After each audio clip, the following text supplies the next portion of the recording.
welcome to the deep dive. You've shared these fascinating excerpts from Averroes' The Philosophy and Theology, and yeah, we're going to dig into his thinking on religion and philosophy. Absolutely.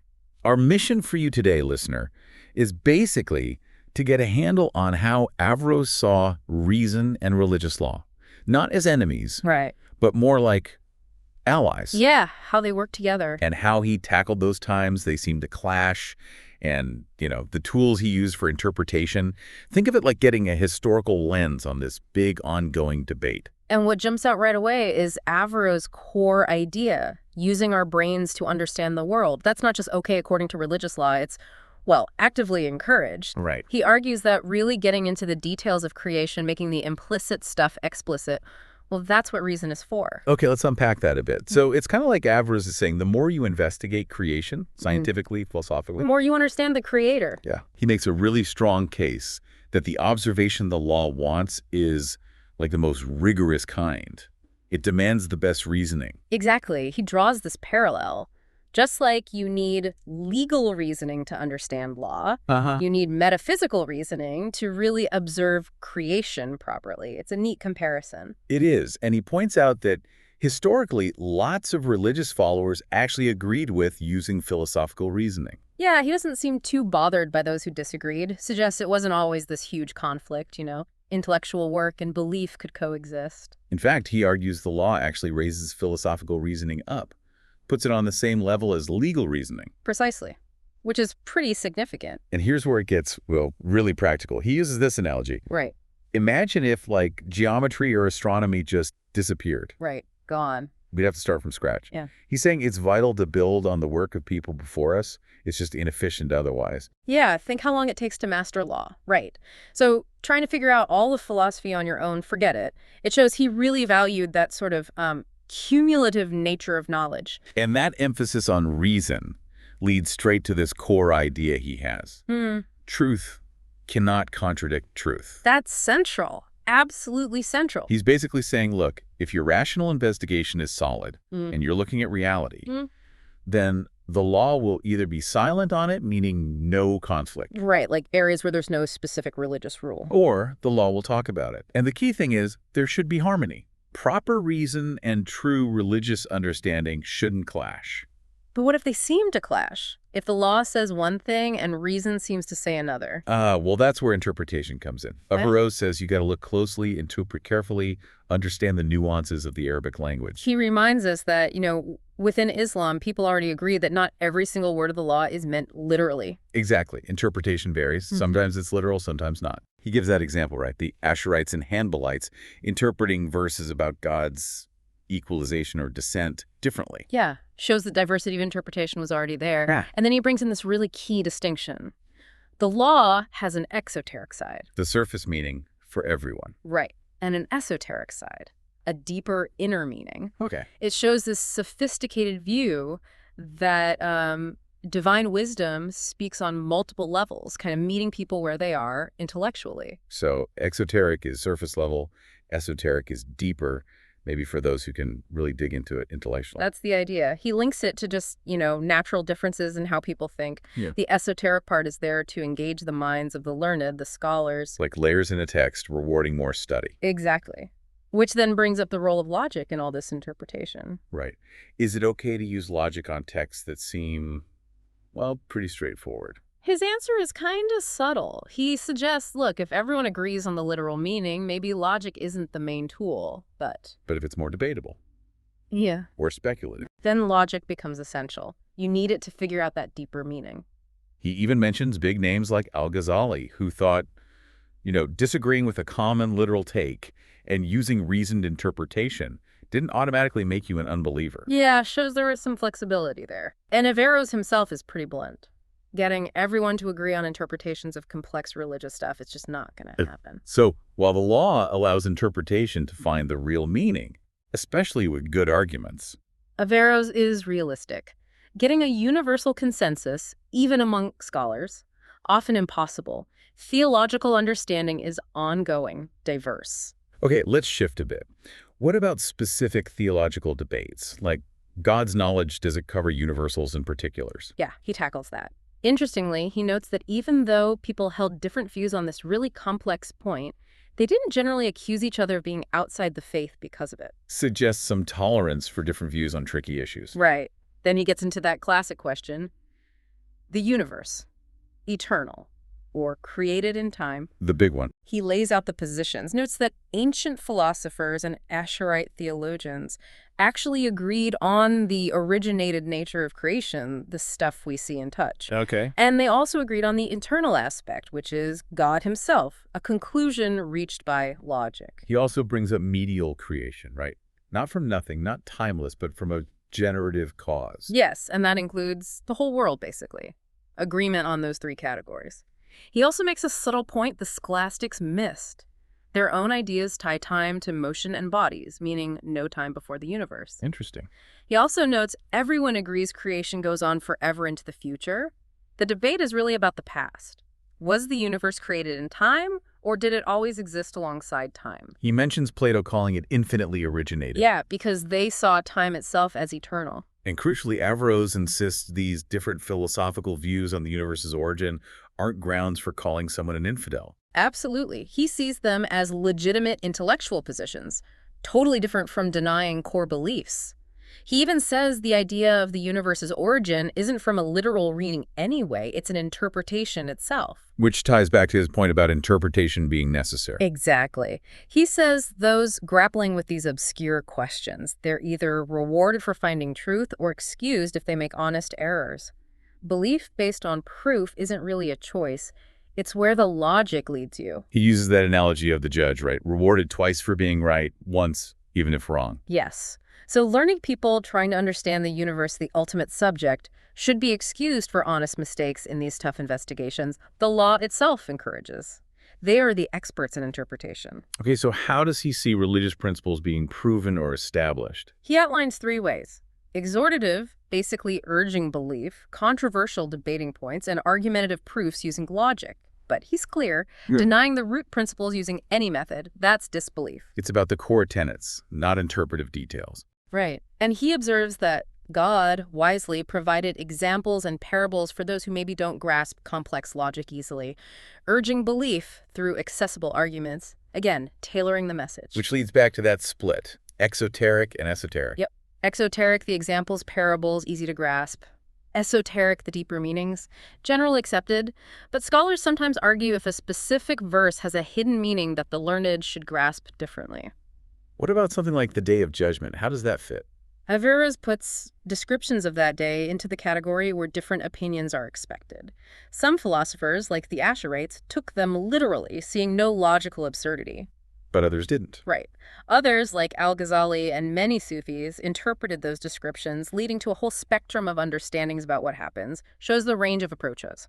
So zooming out, what did Averroes see as the fundamental purpose of the law? Basically, to teach truth and guide right action, either through direct understanding or through verification, like the scholastic theologians argued. And the methods for verification? Three kinds.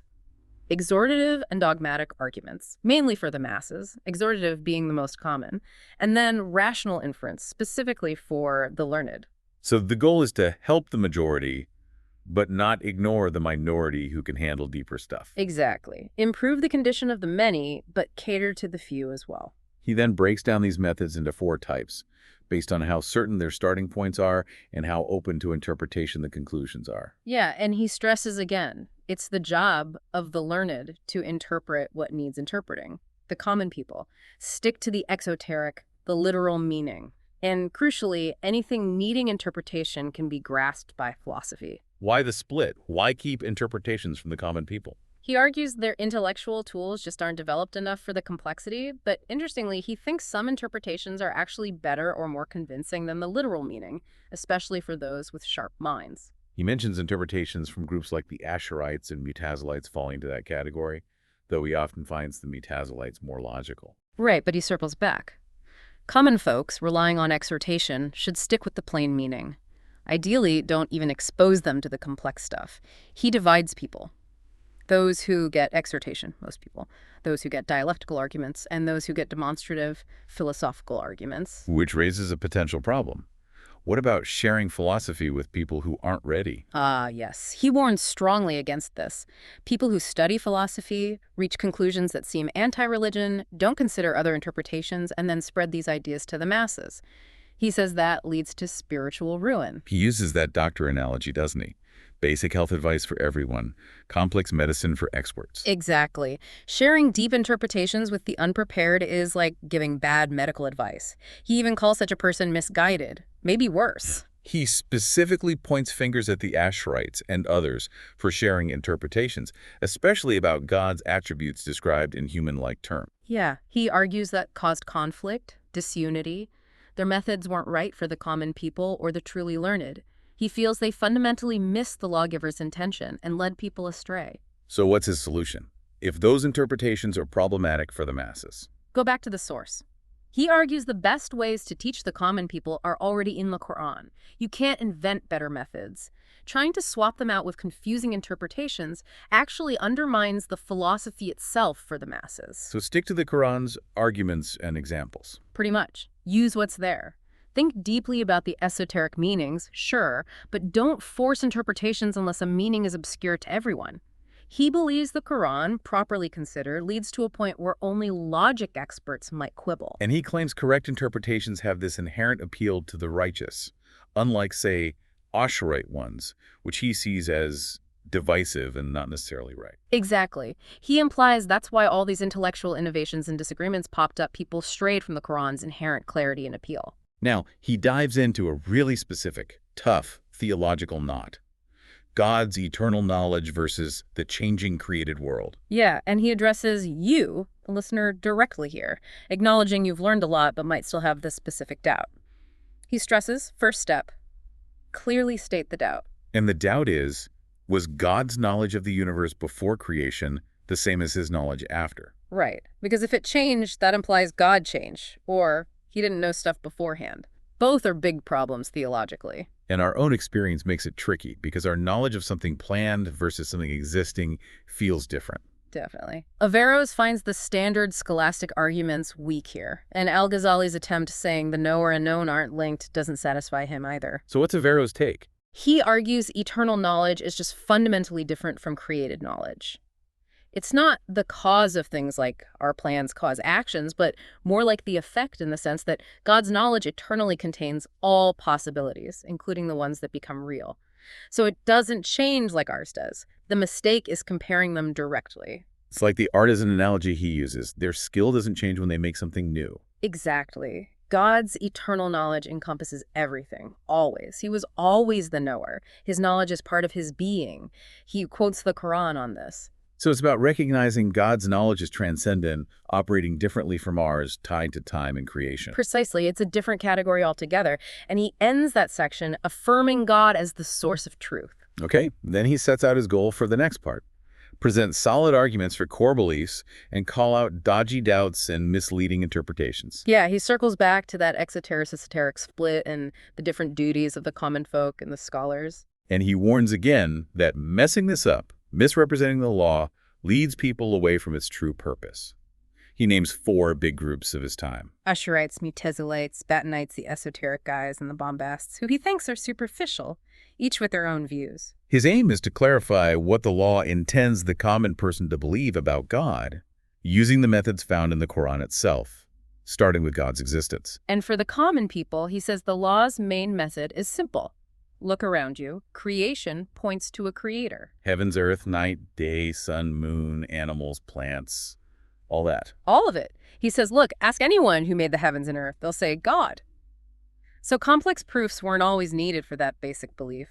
He criticizes the bombasts for making simple things complicated.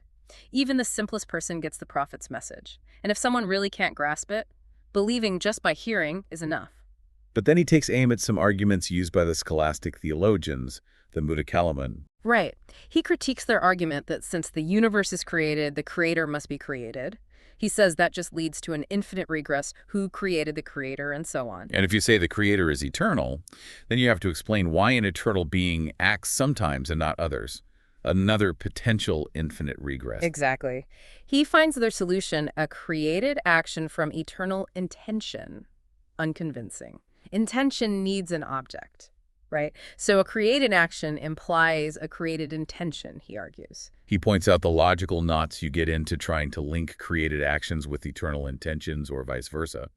He also brings up their own problems with matter. Is it infinitely divisible or made of indivisible bits? Both options are tricky. He questions if creating one atom is really different from creating everything. He notes their struggles explaining how action connects to non-existence, leading some to posit matter even before existence, and others to accept a void. He highlights the difficulty of even imagining the creation of time. Doesn't that need time beforehand? Or space? Doesn't everything exist in space? Yeah, and he points out that arguing against eternal accidents is needed if you're dealing with ancient ideas about gradual, endless formation of the universe through motion. He finds their arguments about limitless accidents from a single point flawed too.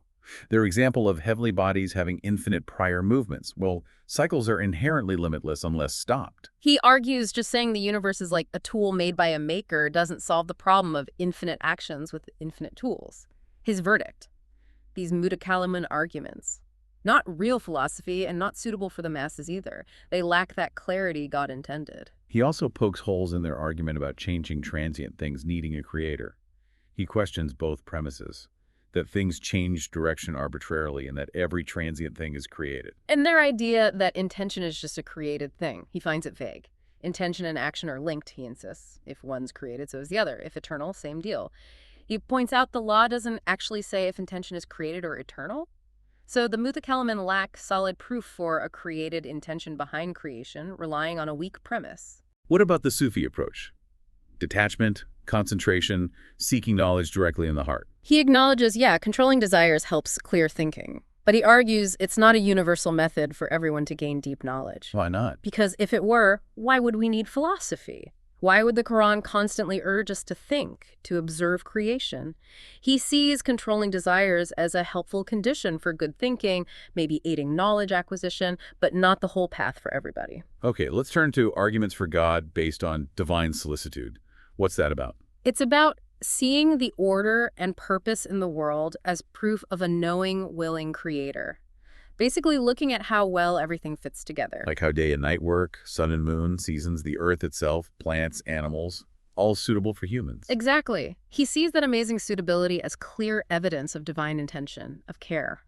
Understanding the benefits we get from nature is key to knowing God, he thinks. So the argument from creation includes not just that things exist, but how they exist, beneficial kingdoms of animals, plants, minerals. Yes, and the predictable movements of the heavens, working for our benefit. More evidence of this solicitude. Every created thing needs a creator, and to really know God, you need to grasp the essence and purpose of things. He echoes the Quran.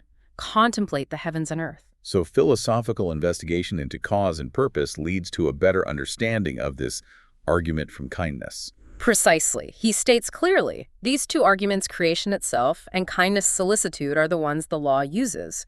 Many Quranic verses rely on them. He gives examples. Heavens, earth as signs. Abraham realizing the Creator through observation versus urging service to the Creator who provides. And some verses combine both. Meditate on creation, realize it's not random or pointless. Exactly. He believes this method, using our God-given intelligence to observe the world, is the right path to knowing God. He references that Quranic verse about God taking witness from Adam's descendants. Following this path makes you one of the learned who truly witness God's divinity. That's his view. He compares the learned person studying the universe to an expert artisan understanding their own work, a much deeper knowledge of the maker than just seeing the finished product. Those who deny God despite seeing creation, like seeing art but attributing it all to chance. Okay, what about God's unity? How does the law prove no God but God? He notes the negation, but God comes after affirming God's existence. He focuses on three key Quranic verses. First, if multiple gods existed, heavens and earth would fall apart. Analogy. 2 equal kings in one city. Chaos.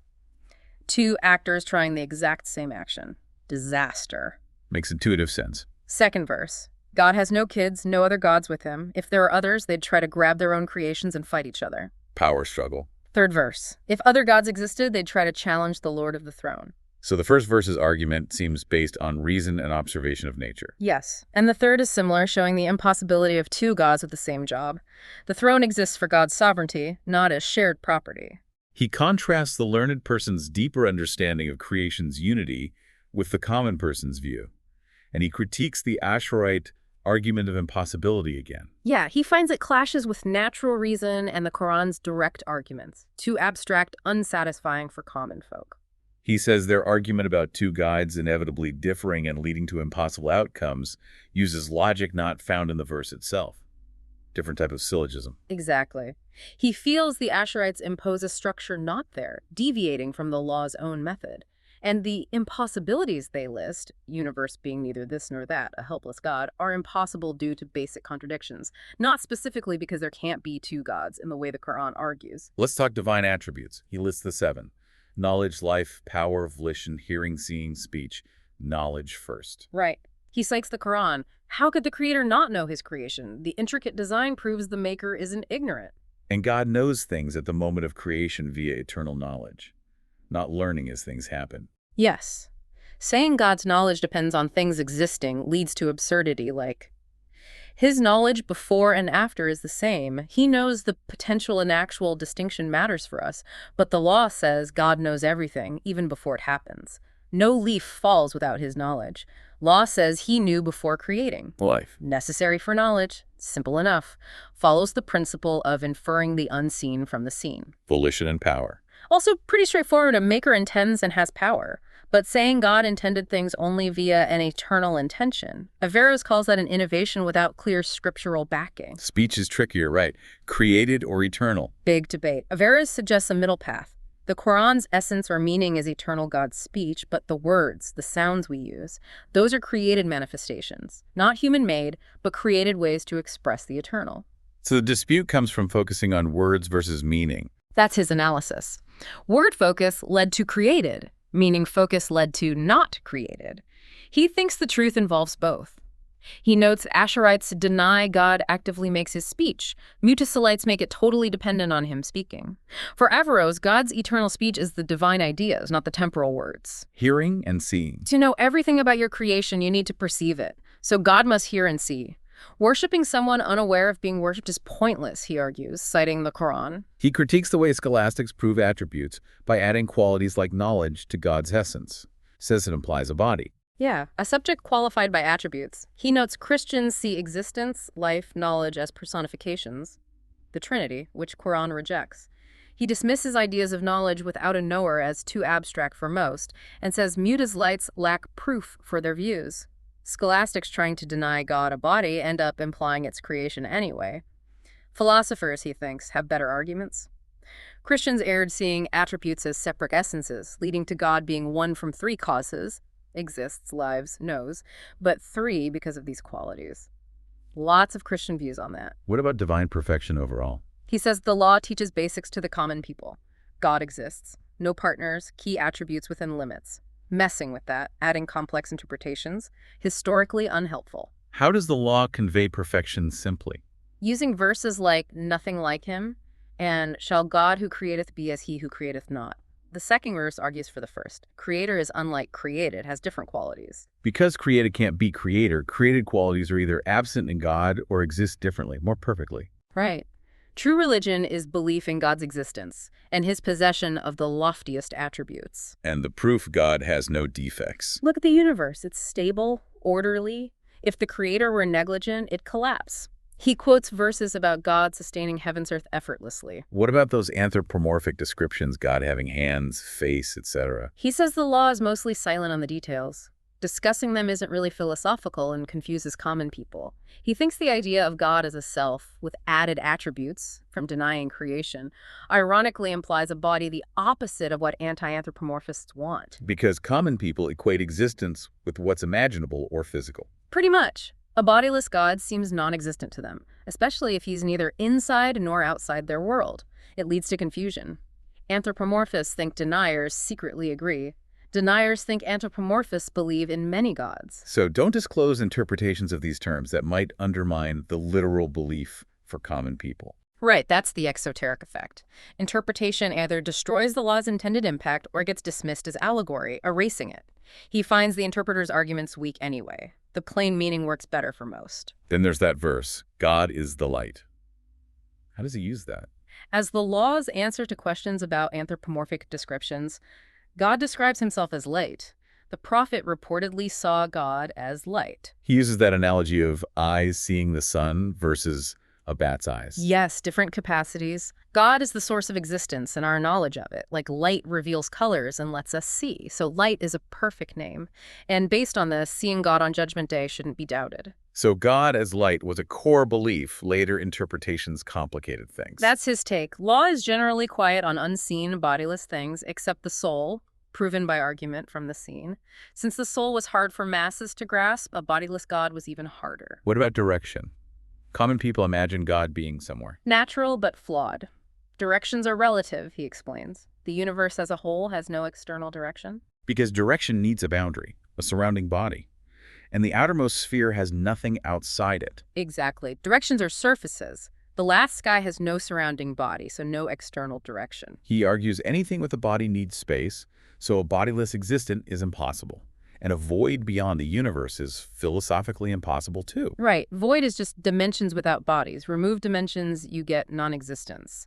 Supposing a void exists means attributing accidents, dimensions, to non-bodies. Illogical. He mentions ancients and past religions saw place as where spirits, god, angels dwell, but outside space-time, because space-time imply corruptibility. Yes. Those realms must be uncorrupted, uncreated. And the law uses visible examples for the unseen, multiple examples if needed, like for Judgment Day. Correct. He addresses the doubt caused by denying God direction. People struggle if not first taught God is bodiless, so you need analogies from the visible world. Things in the law are described using the closest visible parallel, but some mistake the illustration for the real thing. Yes, that's the danger of allegory when misunderstood. It's not meant for the learned in that literal way. He gives examples of bad interpretations. People claiming special knowledge, twisting the law, like the equalization on the throne verse. Exactly. He says many such interpretations lack good arguments and don't help common people like the plain meaning does. And he strongly advises against exposing complex philosophy to those unprepared, whether common folk or even scholars not mastering both fields. Very strongly. He thinks it causes chaos, disorder in religion, revealing what shouldn't be, and philosophy, contradicting principles. People end up thinking religion opposes basic reason. He believes claims that religion and philosophy clash are usually about later innovations, not core principles or just misunderstanding, like misinterpreting God's knowledge of particulars. Right. He maintains true religion and sound philosophy do align. Anyone thinking they inherently oppose each other just hasn't understood one or both properly. Let's revisit divine vision. Why do some think it's part of perfection, others deny it? He looks at the argument against applying physical sight conditions to God. Vision applies to visible things, not invisible ones. Intellect can grasp directionless concepts, but eyes need direction, light, color, etc. Physical limitations. He notes the source text doesn't fully refute arguments for applying these limits. Correct. He then tackles two arguments for seeing a bodiless object. First, seen object must be body color existent. He says this lists too many causes and wrongly assumes it must be a body, color can be seen without, or that space itself is seen, space is a condition, not the object. And the second argument, that senses perceive substance, Zad, but since substance isn't the only differentiator, senses only perceive existence itself. He calls that absurd. Sight clearly distinguishes white from black, etc. Senses perceive substance via a granted power. The error is confusing the perceiver with the perceived. He thinks all this confusion and resorting to weak arguments comes from that initial mistake, exposing anthropomorphic details to the masses, something God prophet discouraged. Yes. It's hard for people to believe in a bodiless being seen by eyes, as our senses grasp bodies or things in bodies. Scholastics try proving divine vision by analogy to our qualities, but he thinks this shouldn't be shared widely because people can't imagine bodiless things, so can't believe in them. Exactly. He argues the law intentionally didn't detail this, using imaginable terms, hearing, seeing, face, while also saying God is unlike anything imaginable. If clarity on bodilessness for the masses was the goal, why use those terms? So light, the highest imaginable thing, is used as the best illustration. Same for Judgment Day descriptions. Right. He feels no doubt arises when God is called light, or veiled by light, or when the faithful see him like the sun. Learned folk understand this seeing as added knowledge.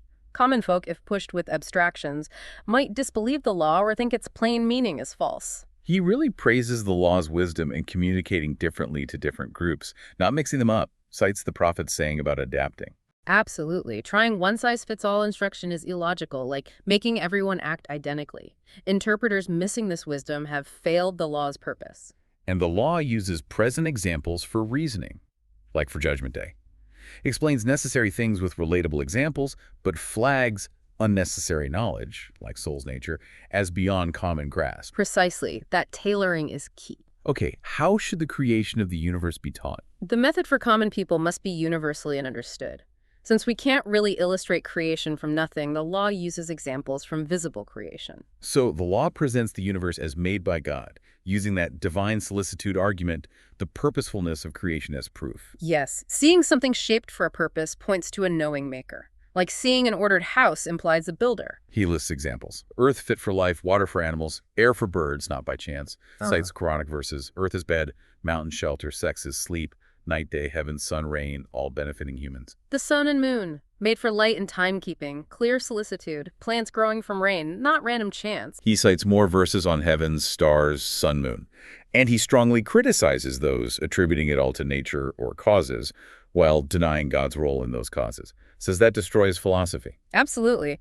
If effects could happen without their known causes, what's the point of understanding causes? He breaks down cause-effect, compulsion, greater perfection, or neither. Chance. Chance implies no greatness, his hand analogy. If its shape were unnecessary, its actions random, no better than a hoof. Ignoring cause-effect leaves no way to refute belief in pure chance. Right. Order implies intention, not randomness. Even chance mixing is limited, prearranged. Produced things are reliable, unlike random junk, quotes Quran. Lord rightly disposes all things. Chance lacks that completeness. If the universe's fundamental properties could just flip without consequence, philosophy collapses, like left-right swapping on an animal. Both could be random or from a weird maker. Lots of things seem to arise spontaneously anyway. Yes. He feels just saying creation is possible is closer to denying God than proving him, and it ruins philosophy. Without understanding the means-ends connection in creation, there's no order, no proof of an intelligent maker. Reducing cause-effect possibility denies divine attributes. He thinks this comes from a shallow view of intention, wrongly thinking admitting possibility proves an intender, while ignoring the actual order which points to intelligence. Otherwise, it's all chance. This forces denial of natural forces, God's set of heavenly bodies, soul, etc. What a creation happening at a specific time from a specific thing? Common people can't grasp creation from nothing in no time, so the law uses analogies. Created in time from something God made first. It even describes God's state before creation.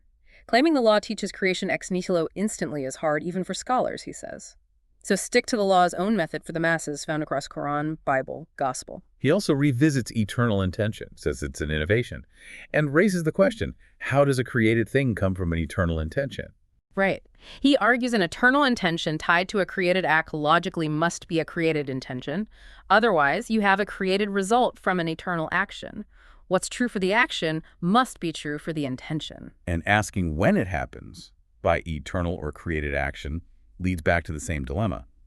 Created from eternal or created needing created intention. Exactly. He thinks they're trying to avoid saying God wasn't always acting or that his will changes, but end up giving him created being limitations. He concludes this doctrine hasn't helped common people understand God better, just caused doubt and confusion, especially for argumentative types. Even Asherites were perplexed. Let's move to guidance and error. Does God cause error? Big debate. Huge. Mutazilites. Humans are in good devil, get rewarded punished. Jabberites. Humans are compelled, no free will. Asherites try to reconcile. The dilemma.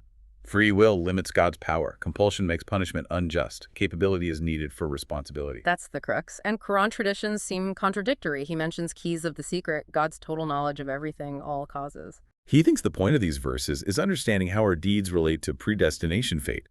God put natural tendencies in things, faculties in beings. Praises God this a sagacious knowing for ordering everything. Yes, no creator but God. Created things are essences. Parable of idols unable to create a fly. Abraham's debate about life, death, and the sun. So observe creation, infer agent, admit only God creates by his will. We do perform our deeds, so Mutazilites, Jabberites are wrong, taking only one side. A Sharite middle way fails by equating involuntary trembling with intentional acts. That's his breakdown. And saying God causes error, pure infidelity. Versus urging right belief prove God doesn't mislead. Institution of God we're naturally inclined to. prophets, tradition about innate divine constitution. All point away from God directly causing error. Use reason to reconcile verses. God causes to err whom he pleaseth refers to God creating beings prepared to err due to nature causes. That's his interpretation. If we had pleased, we've given every soul its direction. It means God could have chosen not to create error-prone beings. Different people react differently to the same words. Some misled, some guided. Only transgressors are misled. Examples of Vision Street's angels being misleading for bad natures, like good medicine hurting the sick. Right. God uses parables, even lowly ones, to teach believers but mislead unbelievers. Why create those prone to error? Divine wisdom judged it better than no creation, better much good little evil than no good to avoid evil. Angels didn't get this hidden aspect about creating humans. Yes, angels have only causes for good. Humans have causes for good that can lead to evil. Contradictory verses force common folk to interpretation. God is just and creator of good evil, not two gods. Misleading is evil, so attributed to God as creator, but evil serves good. For example, useful but destructive. Benefits outweigh harms. God's justice isn't like human justice. Wrong to say he's unjust, but also wrong to say his justice is exactly like ours. That implies defect. Not everyone needs this complex interpretation, only those with doubts. Common folk believe the plain meaning. Correct. Common folk don't grasp possibility, impossibility well. If told God can do the impossible, then told he can't, they think he's weak. Since a world without evil seems possible to them, God says he'll fill hell, versus different meanings. Common folk see evil as unavoidable. Learned see divine wisdom necessitating it. Finally, the hereafter. All religions agree on soul's reward punishment after death. Learned can prove it with arguments. Yes, universal concept. Religions differ on the conditions spiritual, physical, both. Reconciliation needs revelation and reason. God made humans to know worship him. Quotes Quran. Man is knowing acting genius, why not worship creator? Afterlife is logical culmination. Exactly. Prophets taught theory, God, angels, goodness, and practice, virtue. Islam is best last. Revelation tells of soul's state on Judgment Day. All agree on final good misery. Since we can't see it now, descriptions vary across revelations. Resurrection. No harder than initial creation. Power to make cosmos implies power to remake individuals. Yeah. Creation from nothing is ultimate power versus argue for it and refute deniers. Correct on all points. Two arguments there. Religions agree on blessing misery after death, but differ in how they illustrate it. Islam's illustration is best for understanding and motivation, since religion owns it the many. That's his view. People have three views on Judgment Day conditions. One, like now but eternal.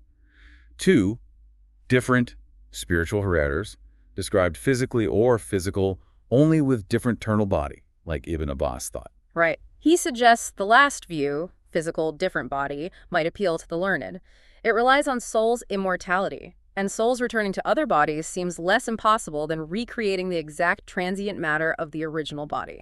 But denying bodily resurrection altogether, that's infidelity, because religion and reason, based on soul's eternity, clearly teach it. Yes. He finds proof of soul's eternity in the law itself, Quran verse about God taking souls at death and sleep. Sleep is like a mini-death. So as we wrap up this deep dive into Averroes, wow, a lot there. But key themes emerge. His conviction that reason and religious law fundamentally align. Definitely. He doesn't see them as enemies. And he tackles apparent clashes by stressing interpretation. Those different levels, exoteric for most, esoteric for the scholars. Right, and the wisdom in tailoring the message to who's listening. Very important to him. This deep dive, listener, hopefully gives you a solid framework for understanding this really sophisticated historical take on faith and reason. Yeah, Averroes offers this powerful model for engaging with texts and philosophy. Not as opposites, but as maybe parallel paths to truth. And here's a final thought to chew on. Thinking about Averroes' arguments from way back then, how might they help us navigate today's discussions about, say, science and religion? Or even just different interpretations within a single faith tradition. How do we handle those? Lots to think about. It's certainly worth exploring Averroes more if this sparked your interest. Thanks for joining us on the Deep Dive.